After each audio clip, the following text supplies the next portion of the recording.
வணக்கம் நண்பர்களே, welcome to குட்டி ஸ்டோரிஸ் பை கிருஷ்ணா. சித்திரை திருநாள் வழிபாடு.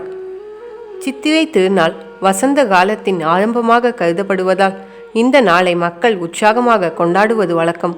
சித்திரை மாத பிறப்பு தமிழகத்தில் தமிழ் புத்தாண்டு மற்றும் சித்திரை திருநாளாகவும் கேரளாவில் சித்திரை விஷுவாகவும் கொண்டாடப்படுவது வழக்கம். ஜோதிட ரீதியாக மட்டுமின்றி ஆன்மீக ரீதியாகவும் மிகவும் முக்கியத்துவம் வாய்ந்த நாளாக சித்திரை திருநாள் கருதப்படுகிறது.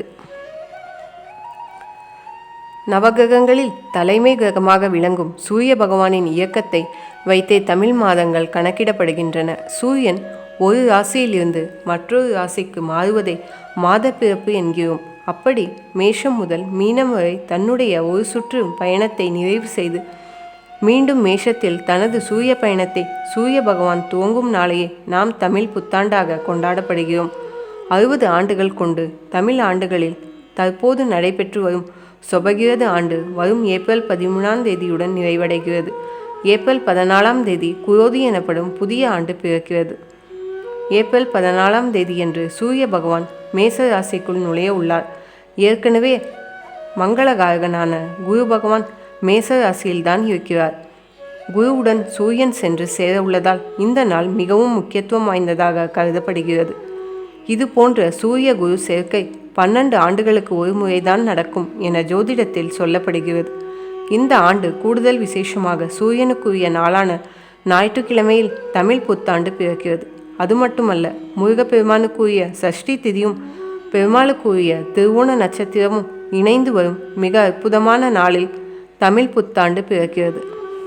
குரு பகவானும் சூரிய பகவானும் இணையும் நாளில் குரோதி ஆண்டு பிறப்பதால் இந்த ஆண்டு தடைகள் நீங்கி திருமணம் போன்ற சுப காரியங்கள் அதிகம் நடக்கும் என சொல்லப்படுகிறது.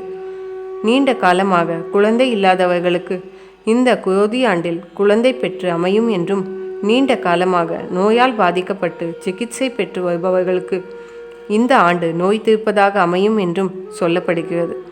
குரு சூரியன் பலமாக இருப்பதால் இந்த ஆண்டு கிரகங்களால் ஏற்படும் தோஷங்கள் நீங்கும் என்றும் ஜோதிட பொது பலன்கள் சொல்கின்றன. ஏப்ரல் 13ஆம் தேதி மாலை 5 மணிக்கு சஷ்டி திதி துவங்கிவிடுகிறது. ஏப்ரல் 14ஆம் தேதி மாலை 4:47 வரை வளர்பிறை சஷ்டி உள்ளது. அதனால் ஏப்ரல் 14ஆம் தேதி முருக வழிபாட்டினையும் தமிழ் புத்தாண்டு வழிபாட்டினையும் சேர்ந்தே செய்வது சிறப்பானது.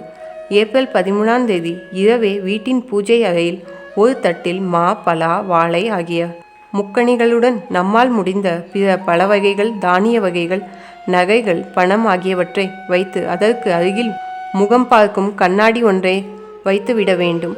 ஏப்ரல் 14ஆம் தேதியன்று காலையில் எழுந்ததும் பூஜை அறையில் வைத்துள்ள பழங்கள், தானியம், நகை, பணம் ஆகியவற்றை பார்த்து தொட்டு வணங்கிவிட்டு கண்ணாடியில் நம்முடைய முகத்தை பார்க்க வேண்டும்.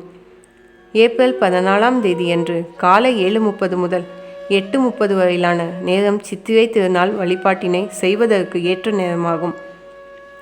இந்த நேரத்தில் வீட்டில் விளக்கேற்றி வைத்து சூரிய பகவானையும் குலதெய்வத்தை மகாலட்சுமி ஆகியோரை வழிபட்டு இந்த ஆண்டு செல்வ செழிப்பானதாக இருக்க வேண்டும் என வேண்டிக் கொள்ள வேண்டும். அன்றைய தினம் இனிப்பு, புளிப்பு உள்ளிட்ட அறுசுவைகள் அடங்கிய உணவு சமைத்து இறைவனுக்கு படைத்து நாமும் சாப்பிட வேண்டும். புதிய ஆண்டில் வரும் பல வகையான உணர்வுகளையும் சமமாக எதிர்கொண்டு ஆரோக்கியத்துடன் பலத்துடன் அனைத்தையும் சமாளித்து மகிழ்ச்சியாக வெற்றிகரமாக வாழ வேண்டும் என்பதை குறிப்பதற்காக இந்த அறுசுவை சமைக்கும் வழக்கம் உள்ளது. அனைவருக்கும் தமிழ் புத்தாண்டு நல்வாழ்த்துக்கள். இந்த வீடியோ பிடித்திருந்தால் லைக் பண்ணுங்கள், ஷேர் பண்ணுங்கள், சப்ஸ்கிரைப் பண்ணுங்கள். தேங்க்ஸ் ஃபார் வாட்சிங்.